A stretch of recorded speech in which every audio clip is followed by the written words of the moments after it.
미국 워싱턴 DC에 방문한 적이 있습니다. 거기에 가면 워싱턴 중앙교회라는 한인들만 약 4,000명이 모이는 큰 교회가 있습니다. 이민자들이 얼마나 많은지 해외 나가 보니까 알 수 있더라고요. 그 워싱턴 DC에도 많은 한인교회들이 있는데 그 중에 4,000명이 모이는 그 한인교회가 있다는 건 참으로 놀라운 일이었습니다. 궁금하기도 하고 어떤 교회일까 싶어서 한번 연구해 보기도 싶어서 하고자 그 길을 방문했습니다. 그 교회에 갔을 때에 플랜카드가 하나 걸려 있는데 이런 글이 있었습니다. 한 사람을 제자 삼읍시다. 한 사람을 제자 삼는 교회가 됩시다.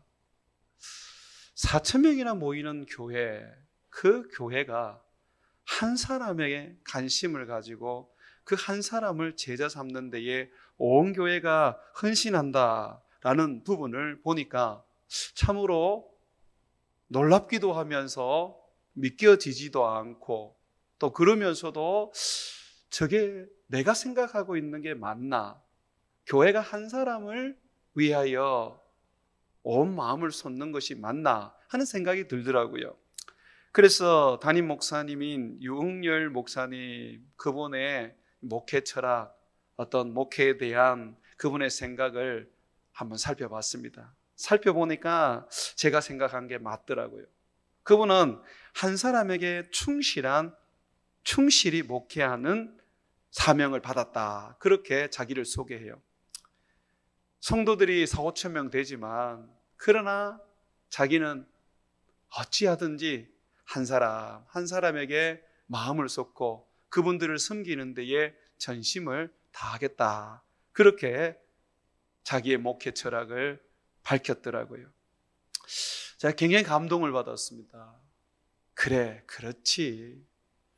이 땅에 오신 우리 예수님 수많은 사람들에게 복음을 전하시고 구원하셨지만 또한 그는 한 사람에게 마음을 쏟고 그들을 찾아가시고 그들을 구원하셨던 것을 우리가 배웠지. 그래야지.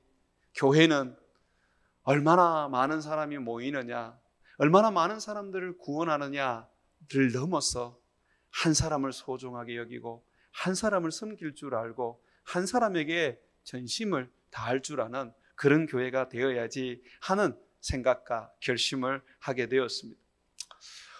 오늘 함께 읽었던 말씀, 이 본문에도 예수님의 수제자 베드로와 그리고 요한이 한 사람에게 마음을 쏟고 그 사람을 치유하고 그 사람에게 예수님의 복음을 전하여 새로운 생명을 얻게 하는 일을 소개하고 있습니다.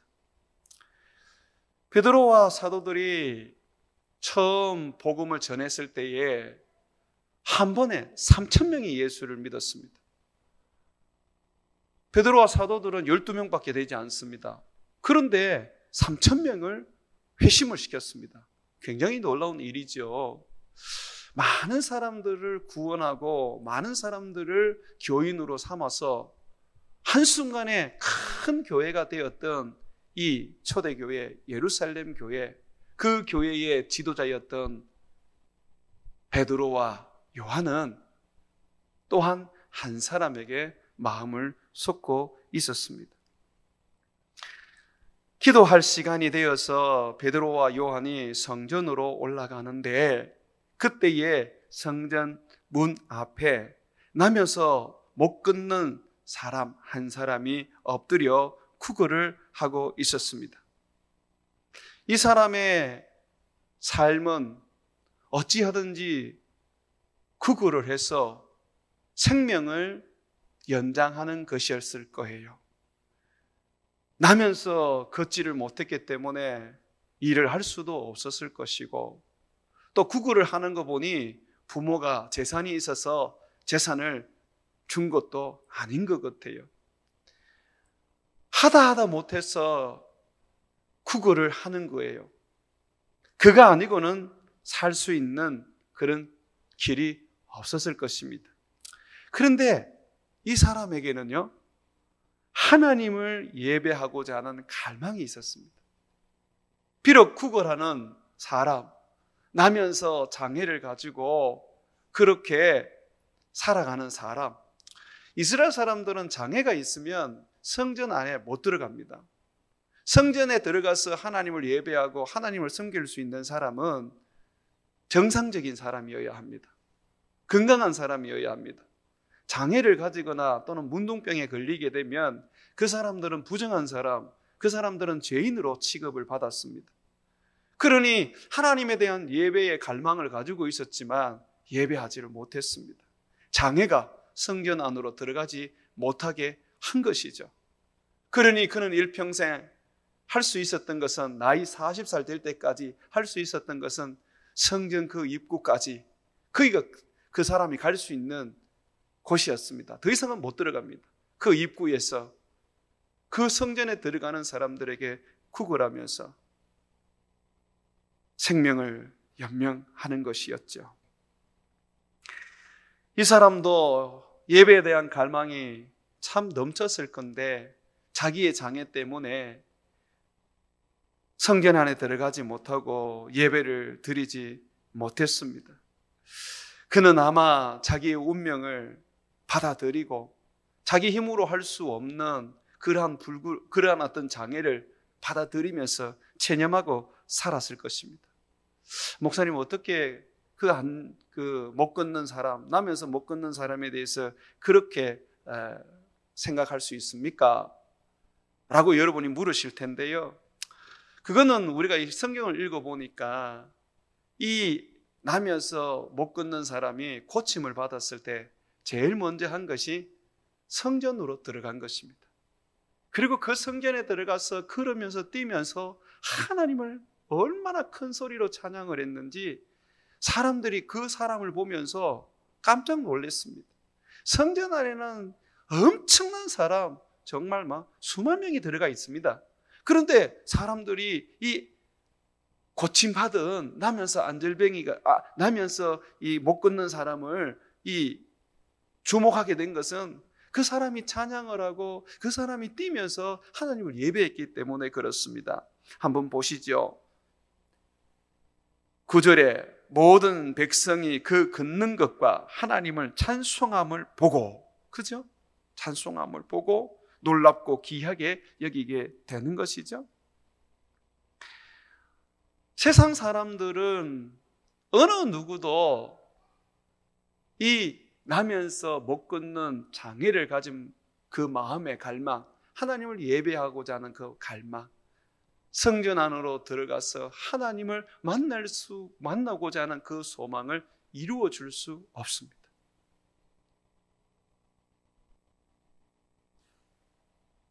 기껏 사람들이 할 수 있는 것은 이 장애를 가진 분을 들쳐업고 또는 메어서 성전 들어가는 문까지 거기에 데려다 놓고 그냥 곁눈짓 하면서 성전 안이나 한번 쳐다보고, 그리고 들어가는 사람들에게 구걸해서 그냥 살아갈 수 있는 그런 돈 몇 푼 얻게 하는 게 전부입니다.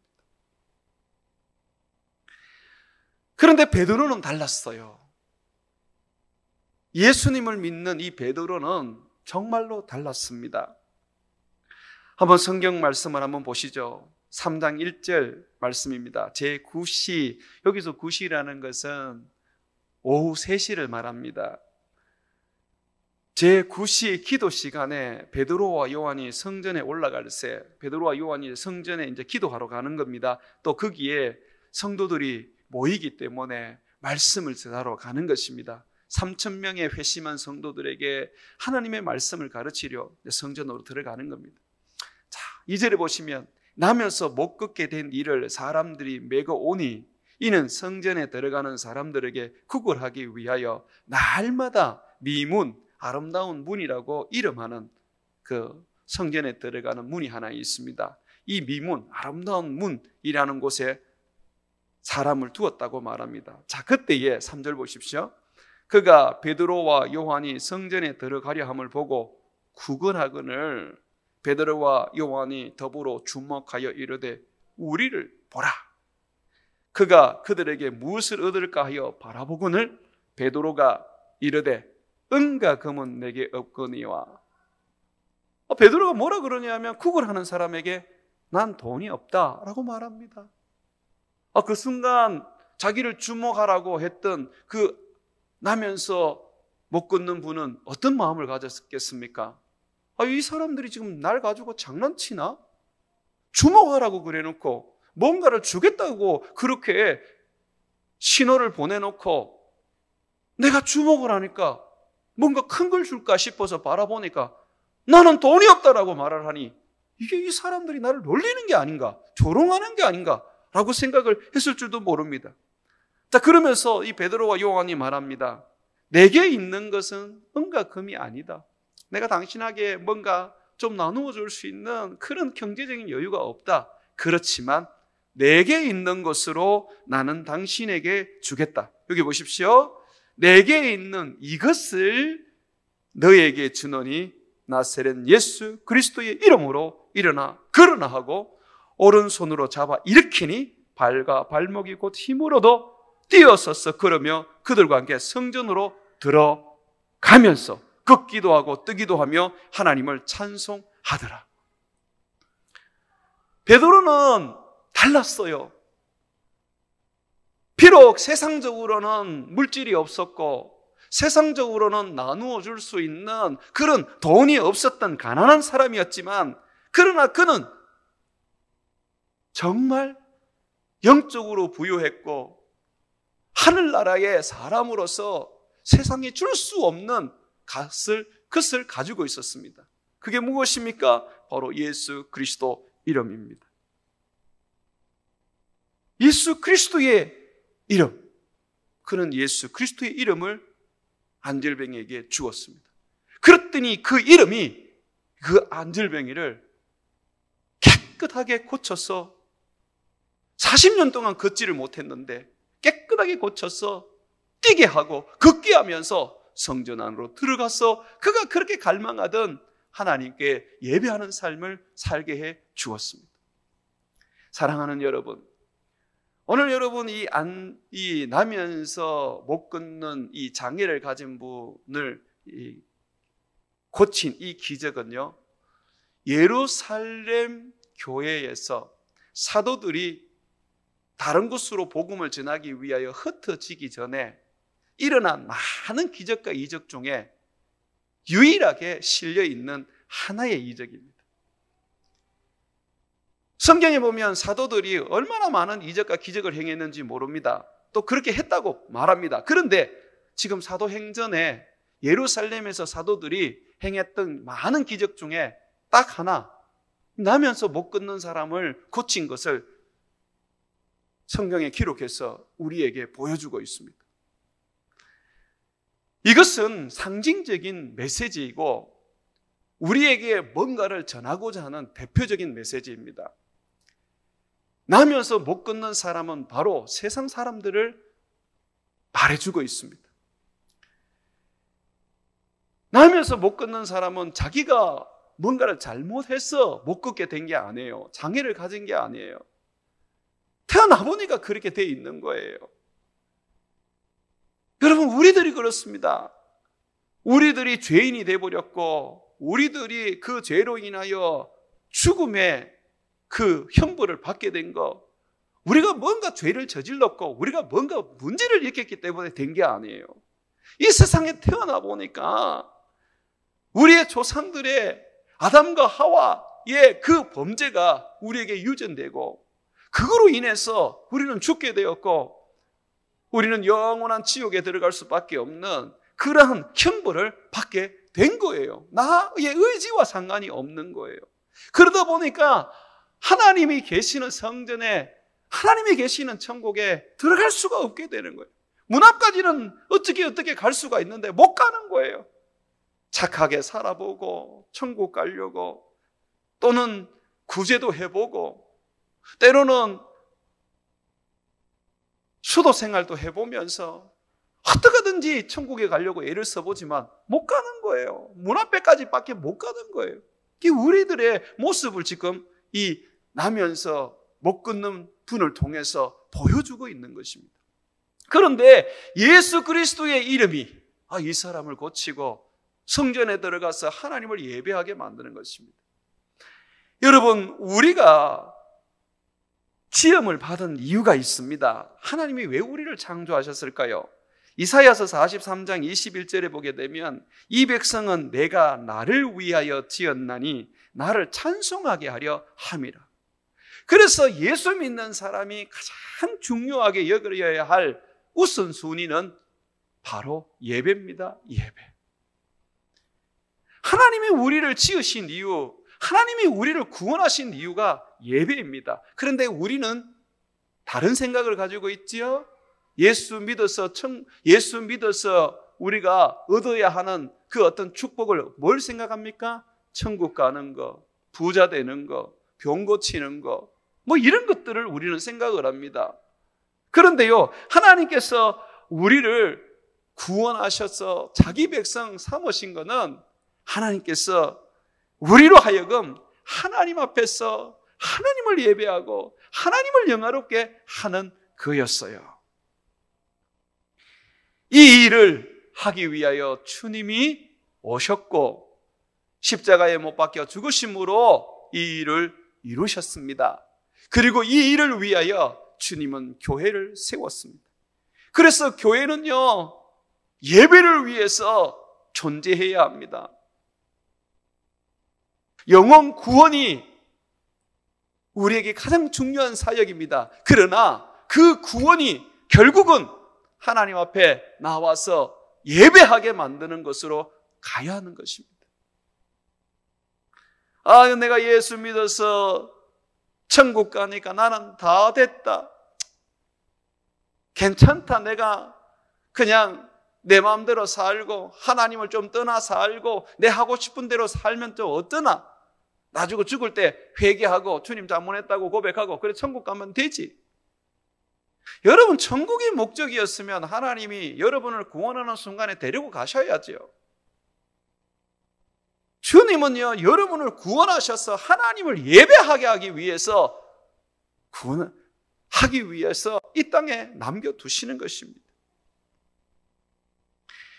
그렇다면 우리는 사람들을 구원하고 그들이 하나님 앞에 나와서 예배하는 자가 되게 하려면 어떻게 해야 할까요? 그것은 바로 안절뱅이를 일으켜 세운 것이 예수 그리스도의 이름이기 때문에 우리는 예수님의 능력과 권세를 믿어야 합니다. 여러분들이 예수님을 믿으십니까? 그럼 내가 하나 더 물어볼게요. 예수님의 능력과 권세도 믿으십니까?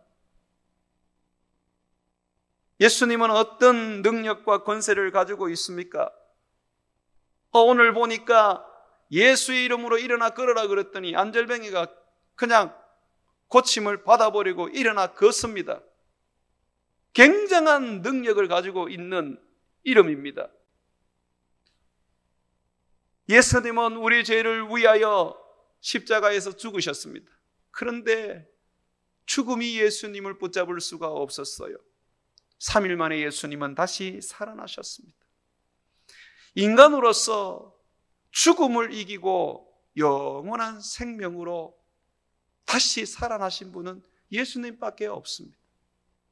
그래서 예수님은 죽음을 이기신 분이기 때문에 우리가 죽음으로 두려워하고 그 죽음 앞에서 고통스러워할 때 주님은 죽음을 이기신 분이기 때문에 우리를 도와 능히 죽음을 이기게 해 주십니다. 성경 말씀을 한번 보십시다. 사도행전 3장 12절에서 15절입니다. 사도행전 3장 12절 보시면 베드로가 이것을 보고 백성에게 말하되 이스라엘 사람들아 이 일을 왜 놀랍게 여기느냐? 안절뱅이를 이렇게 세운 것에 대하여 사람들이 놀랍게 여기니까 왜 이 일을 놀랍게 여기느냐 말합니다. 우리 개인의 권능과 경건으로 이 사람을 걷게 한 것처럼 왜 우리를 주목하느냐? 우리가 아니다라고 말해요. 그러면서 13절 보십시오. 아브라함과 이삭과 야곱의 하나님 곧 우리 조상의 하나님이 그의 종 예수를 영화롭게 하셨느니라. 그 예수님은요, 이스라엘 백성들이 예수님을 모욕하고 저주하고 예수님이 하는 모든 말이 거짓말이라고, 저 사람이 자칭 하나님의 아들이라고, 그리고 우리의 구원자라고 그렇게 속인다고 말하면서 예수님을 십자가에 못 박아 죽였습니다. 그런데 그 예수님을 성경은 뭐라고 말합니까? 14절, 여러분 15절 한번 보십시오. 생명의 주를 죽였도다. 15절입니다. 그러나 하나님이 죽은 자 가운데서 그를 살리셨으니 우리가 이 일의 증인이라. 이스라엘 백성들이 저주하고 모욕하고 거짓말쟁이라고 그러면서 십자가에 못 박아 죽였는데 하나님이 그를 살리셨습니다. 왜 살리셨습니까? 그는 정말 하나님의 아들이고, 그는 정말 우리의 구원자이고, 그는 정말 의로우신 분이기 때문에 그렇습니다. 그래서 예수님을 살려서 어떻게 했습니까? 하나님께서 예수님을 다시 하나님의 아들로서의 영광과 권세와 능력을 가지고 이 땅 가운데에 예배를 받으시며 이 땅을 다스리도록 하셨습니다. 그래서 15절에 보게 되면 예수님을 이렇게 표현하죠. 생명의 주를 죽였도다. 이 생명의 주라는 것은요, 예수님이 생명의 공급자라는 거예요. 예수님이 생명의 원천이라는 거예요. 생명의 주인이라는 거예요. 그래서 여러분, 나면서 못 걷는 사람도 예수 이름을 으로 명하여 일어나라 할 때 일어나는 겁니다. 왜 그렇습니까? 예수님이 생명이시거든요. 예수님이 생명이시란 말이죠. 성경에 보면요, 예수님이 이렇게 말씀하셨습니다. 죽음을 이기고 부활하신 후에 마태복음 28장 18절에는 예수께서 나와 말씀하여 이르시되 하늘과 땅의 모든 권세를 내게 주셨다. 아버지께서 이렇게 말합니다. 또 마태복음 22장 29절에는 내 아버지께서 나라를 내게 맡기셨다라고 말합니다. 요한복음 5장 22절에는 심판을 아버지께서 다 아들에게 맡기셨다라고 그렇게 말합니다. 또한 요한복음 17장 2절에는 만민을 다스리는 권세를 아버지께서 아들에게 주셨다 그렇게 말해요. 부활하신 예수님에게 아버지는요, 심판의 권세도 주시고 또한 하늘과 땅과 땅 아래 모든 것을 다스리는 권세도 주시고, 그리고 뿐만 아니라 예수님께서는 영생도 주고 만민도 다스리게 하시는 그러한 권세도 주셨습니다. 그래서 예수님께서 마가복음 16장 15절과 18절에 보게 되면 이렇게 말씀하셔요. 너희는 온 천하에 다니며 만민에게 복음을 전파하라. 믿고 세례를 받는 사람은 구원을 얻을 것이요 믿지 않는 사람은 정죄를 받으리라. 믿는 자에게는 이런 표적이 따르니 곧 그들이 내 이름으로 하나님께서 그에게 모든 능력과 권세를 다 주셨어요. 아버지의 것을 다 아들에게 맡기셨어요. 거기에다가 그분은 생명의 주인이십니다. 이제 그분은요, 이 땅에 인간의 옷을 입고 우리와 같이 멸시받고 천대받는 그런 분이 아니십니다. 그는 모든 존재들이 무릎을 꿇고 그 앞에 벌벌 떨어야 할 하나님이십니다. 그래서 예수님께서 내 이름으로 귀신을 쫓아내며 새 방언을 말하며 뱀을 집어 올리며 무슨 독을 마실지라도 해를 받지 아니하며 병든 사람에게 손을 얹은즉 나으리라고 말씀하셨습니다. 여러분, 이걸 믿어야 돼요. 그래야지 나면서 못 걷는 사람과 같은 이 세상의 사람들을 우리가 구원하여서 그들을 성전 안으로 들어가게 해서 하나님을 만나고, 그리고 그들이 그곳에서 하나님을 예배하는 인생을 살게 만들 수 있는 것입니다.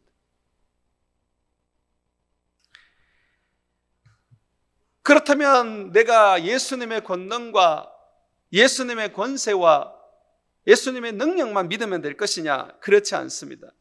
정말로 예수님의 권세와 예수님의 능력을 믿는다면, 예수님의 생명의 주인이신 것을 인정한다면 예수의 이름으로 믿는 믿음을 활용할 줄 알아야 해요. 베드로가 어떻게 믿음을 활용하고 있는지 보여줍니다. 사도행전 3장 6절에서 한번 보십시오.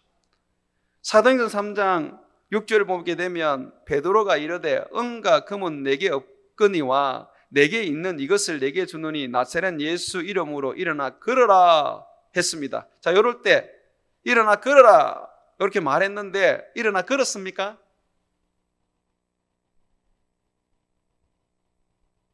일어나 걷지 않았잖아요. 자, 일어나 걸어라 하고 난 다음에 어떻게 했습니까? 못 걷는 그 사람의 오른손을 잡아서 일으켰습니다. 40년을 안절뱅이로 있었던 그 사람 구걸하려고 아마 손을 이렇게 올렸지 않을까 싶어요. 그때에 베드로가 손을 내밀어 그 구걸하려는 그 안절뱅이의 오른손을 잡아서 팍 이렇게 세워버렸어요. 여러분, 이건 굉장히 우리가 좀 생각을 해봐야 합니다. 만약에 베드로가 예수님의 이름으로 일어나 걸어라 그래놓고 잡았어 일으켰는데 못 일어나면 어떡해요? 그렇지 않습니까? 우리가 어떤 부분에 있어서 확신을 가지고 예수님이 우리를 고쳐주실 거야, 예수님이 우리에게 은혜를 주실 거야, 예수님이 우리의 문제를 해결해 주실 거야, 우리의 필요한 어떤 돈을 주실 거야 하는 확신을 가지고 있습니다. 그러면서 예수님 주시옵소서 라고 하는데요, 자, 주시옵소서 라고 하는데 기도는 하지만 실질적으로 우리가 주님이 마치 주신 것처럼 믿고 그렇게 행동하는 일은 잘 못합니다. 예수 그리스도의 이름으로 깨끗하게 나아라, 나에게 그렇게 내가 말을 하고 그렇게 선포를 하고 그렇게 내가 믿음으로 받아들였지만, 그러나 여전히 내 몸이 아픈 것이 있으면 우리는 아이고 여전히 아프네 이렇게 말합니다. 근데 베드로를 보십시오. 이 베드로가 예수 그리스도의 이름으로 일어나 걸어라 그래놓고 그냥 손을 내밀어서 당겨버립니다. 왜 그렇게 하죠? 베드로는요, 그 믿음을 활용을 합니다. 하루는 예수님과 함께 바다에 있을 때에 큰 풍랑이 일었는데요, 예수님이 바다 위를 걷고 있는 거예요. 그래서 베드로도 예수님 나도 좀 걷게 해주십시오 라고 합니다. 그런데 예수님이 뭐라 그러냐면 그래 걸어봐라 라고 말합니다. 베드로가 바다에 발을 디디려고 보니까 풍랑이 참 여전히 거세게 울렁거려요. 그런데 베드로가 바다 위를 걸으려고 그러면 자기 발을 거기에 디뎌야 되거든요. 베드로가 그걸 시도를 합니다. 조금 걷습니다. 기적이 일어난 거예요. 예수님처럼 걸어요. 그런데 이 바다를 보니까 너무 울렁이거든요. 두려워집니다. 그 순간에 의심이 생겨서 퐁 빠지게 되죠. 하지만은 베드로는 그런 것들을 통해서 믿음이라는 것은 액션이다. 믿음이라는 것은 행하는 것이다. 믿음이라는 것은 도전하는 것이라는 것을 배운 거예요. 하나님 앞에서 나는 이렇게 살겠다, 주님이 나를 이렇게 만들어 주실 줄로 믿습니다, 그렇게 믿음으로 선포해 놓고 실질적으로는 그런 액션을 취하지 않습니다. 가만히 앉아 있습니다. 만약에 베드로가 이 나면서 안절뱅이 된 이 사람에게 손을 내밀지 않았다면 어떻게 됐을까요? 그냥 말로만 일어나 걸어라 이렇게 말해버리고 예수 이름으로 일어나 걸어라 그래놓고 그냥 가버렸다면 어떻게 됐을까요? 성경을 그대로 볼 때는 아무런 역사가 일어나지 않았습니다. 도리어 예수의 이름이 욕을 얻어먹게 되는 것이죠. 베드로는 가감하게 믿음의 행동을 합니다. 믿음을 활용을 합니다. 손을 내밀어 일으킵니다. 왜냐하면 믿음으로 행동했을 때에 정말 기적과 이적이 일어난 것을 그는 체험했었거든요. 무리를 끌었을 뿐만 아니라 하루는 예수님께서 깊은 바다에 가서 물고기를 잡자고 합니다. 그때의 베드로는 밤새도록 고기를 잡으려고 했는데 못 잡고 돌아온 그런 어떤 상황이었거든요. 고기가 없어요, 지금 바다에. 그런데 예수님이 또 가자 그래요. 고기 전문가였던 베드로는 아무 말하지 않고 그냥 예수님이 말하는 대로 순종을 합니다. 그리고 깊은 바다에 가서 예수님이 그물을 내려라 그러니까 베드로가 말합니다. 그제서야 밤새도록 그물을 내려봤지만 물고기 한 마리도 못 잡았습니다. 하지만 말씀에 의지하여 그물을 내려보겠습니다. 그 그물을 내렸던 거예요. 그러니 엄청난 고기를 잡아버린 거예요. 믿음의 활용, 믿음을 사용하는 것은 결국 우리 주님의 권능을 믿고 우리 주님의 능력을 믿고 우리 주님의 그 이름을 힘입어서 행동하는 것입니다. 행동하는 것입니다.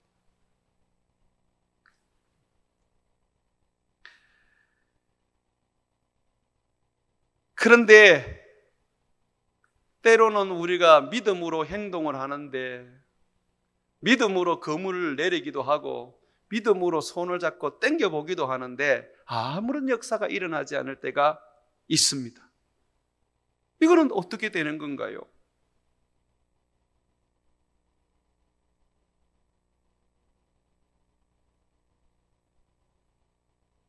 믿음으로 행할 때에 믿음의 역사가 일어나려면 잘 들으셔야 됩니다. 성령에 충만하셔야 합니다. 하나님의 성령이 소멸되고 하나님의 성령이 계시는지 안 계시는지도 모르는 상황 속에서는 아무리 예수 그리스도의 권능을 믿고 예수 그리스도의 능력을 믿고 그리고 그 믿음을 활용을 한다고 손을 내밀어 봐도 절대로 이적과 기적은 일어나지 않습니다. 믿음의 역사는요, 내 확신에서 일어나는 것이 아니라 성령으로 일어나는 것입니다. 베드로가 믿음으로 나면서 이 못 걷는 사람을 잡고 일으킬 때, 믿음으로 잡고 일으킬 때 그때의 성령이 역사하셨어요. 목사님, 우리가 그걸 어떻게 알 수가 있겠습니까? 성경은 모든 부분을 세세히 얘기하지 않습니다. 그러나 성경은 다른 사건을 통해서 성령이 역사하고 있다는 걸 보여주고 있습니다. 한번 사도행전 4장 7절에서 10절을 한번 찾아보십시오. 사도행전 4장 7절에 보게 되면요, 베드로가 예수님의 부활을 전하고 예수님의 그 이름의 권세를, 능력을 사람들에게 알려주고 그러면서 이제 안절뱅이도 이 고친 일로 인해서 사람들에게 잡혀서 재판을 받게 되었습니다. 당시에는 예수의 이름으로 복음을 못 전하도록 했어요. 그런 자는 잡아서 음하게 다스리고 형벌을 주도록 했었어요. 그러니까 이 베드로가 예수 그리스도 이름으로 복음을 전하니까 이제 잡혀가게 된 거죠. 이 잡혀갔을 때에 사람들이 이렇게 말합니다. 7절 보십시오. 사도들 가운데 세우고 묻되, 재판하는 사람들이 말합니다. 너희가 무슨 권세와 누구의 이름으로 이 일을 행하느냐? 그랬더니 8절 보십시오. 이에 베드로가 성령이 충만하여 이르되, 백성의 관리들과 장로들아, 만일 병자에게 행한 착한 일에 대하여 이 사람이 어떻게 구원을 받았냐고 오늘 우리에게 질문한다면, 너희와 너희 이스라엘 백성들은 알라. 너희가 십자가에 못 박고 하나님이 죽은 자 가운데서 살리신 나사렛 예수 그리스도의 이름으로 이 사람이 건강하게 되어 너희 앞에 섰느니라. 베드로도 사람입니다. 재판장 앞에 서서 위협을 당하면 두렵고 무서울 수밖에 없어요. 예수님을 3번이나 부인했던 베드로 아닙니까? 그런데 이 베드로가 재판정 앞에서 예수의 복음을 전하면 죽을 수도 있다는 그 법령을 만든 사람들 앞에서 사람의 목숨을 좌지우지할 수 있는 그런 권세를 가진 사람 앞에서 베드로가 담대하게 예수의 이름으로 내가 한다라고 말할 수 있었던 것은 바로 성령입니다. 믿음으로 살아가는 사람은 성령으로 살아가는 사람입니다. 결코 성령과 믿음은 분리될 수가 없어요.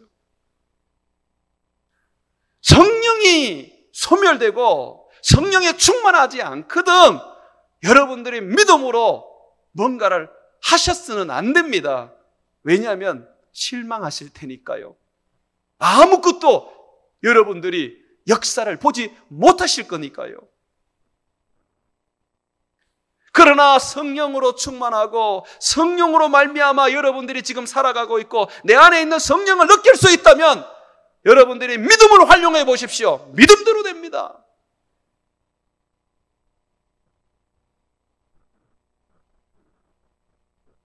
우리는 영혼들을 구원하고 영혼들을 살리는 일을 자꾸 돈으로 하려는 경향이 있습니다. 그런데 베드로는 은과 금이 없다고 말했어요. 베드로는 예수의 이름으로 했습니다. 그가 가진 예수를 믿은 믿음을 활용해서 사람을 살리고 치료하고 구원했습니다. 그는 성령에 충만했기 때문이죠. 왜 우리는 지금 믿음의 역사가 일어나지 않습니까?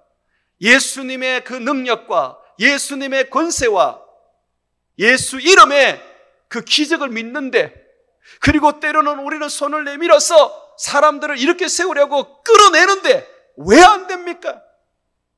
수도 없이 예수 믿게 하려고 복음 전하고 수도 없이 예수 믿게 하려고 애써서 힘들어서 교회를 끌고 왔는데 왜 안 됩니까?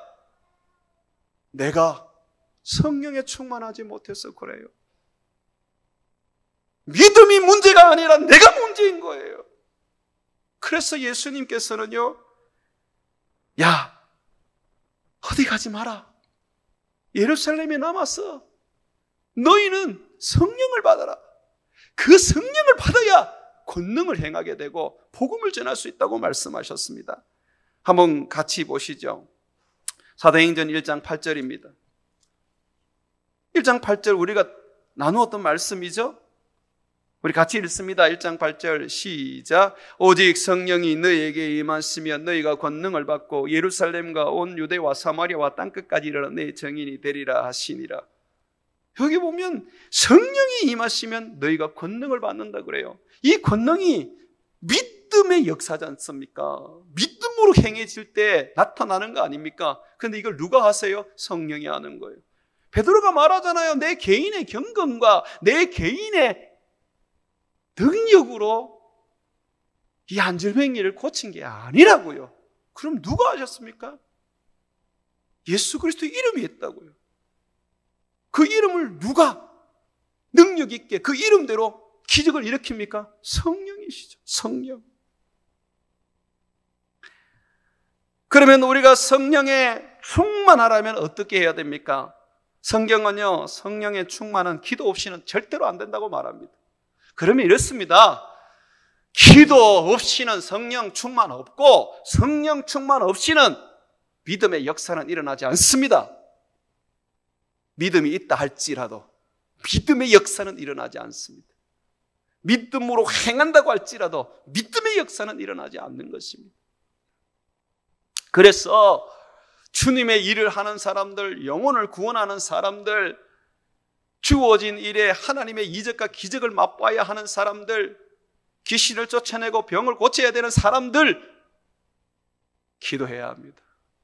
그 기도를 통하여 성령이 임하게 되시고, 그 성령이 우리가 믿음으로 활용할 때에 기적과 이적을 일으키는 것이죠.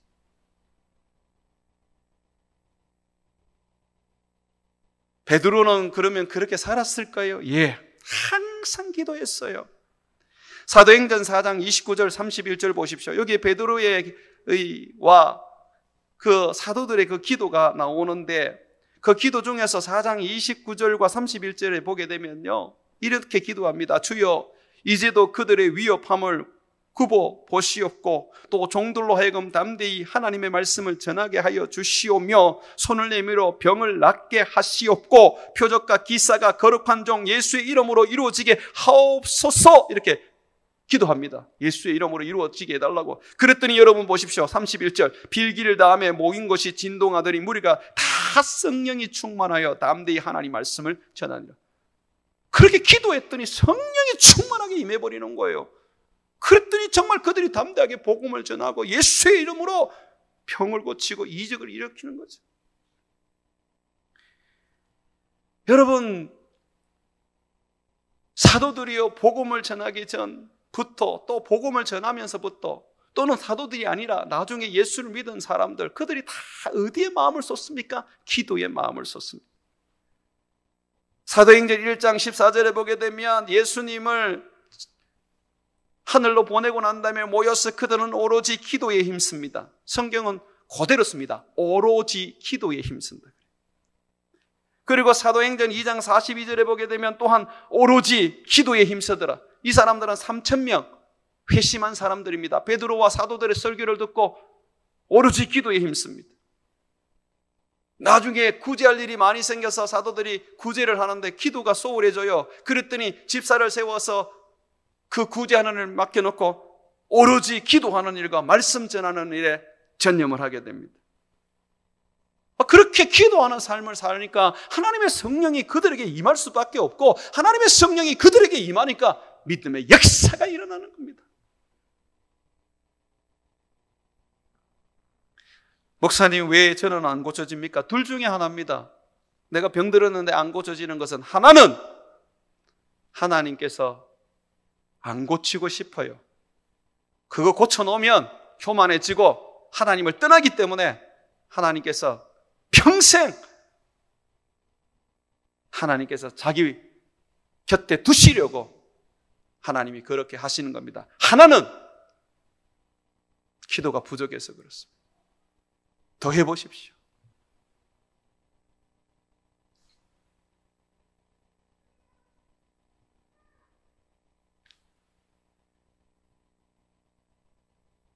기도는요, 여러분들이 어디에서든지 할 수 있습니다. 집에서도 하고, 직장에서도 하고, 교회에서도 하고, 마음을 어디든지 쏟아서 간절한 마음으로 하나님께 구하고 소망하면 하나님은 주십니다. 구하라 그러면 찾을 것이요, 두드리라 그러면 열릴 것이라고 말씀하셨어요. 자녀가 떡을 달라는데 어떻게 돌을 주며, 생선을 달라는데 어떻게 뱀을 주겠느냐 그러셨어요. 그 사랑하는 자에게 성령을 주신다고 약속을 하십니다. 그래서 여러분들이 가정을 섬기고 교회를 섬기고 이 민족과 세계 열방을 복음화하는데 여러분이 가장 하셔야 될 게 그냥 묵묵하게 기도하시는 겁니다. 주어진 시간 기도하고 해야 돼요. 그런데 또 전부 다 때려치워버리고 기도만 하면 안 돼요. 그거는 큰일 납니다. 그거는 어리석은 짓입니다. 덕스럽게 기도하십시오. 드라마 보지 말고 기도하십시오. 어디 놀러 가서 놀지 말고 기도하십시오. 그것이 여러분들이 하나님의 역사를 이루는 길이 될 것입니다. 사랑하는 여러분, 여러분의 인생 속에서 여러분 믿음의 역사가 일어나려면 여러분들이 기도하는 삶이 되어야 해요. 항상 기도하고 하나님만 섬겨나가는 그런 저와 여러분 되시기를 주의 이름으로 축원을 드립니다.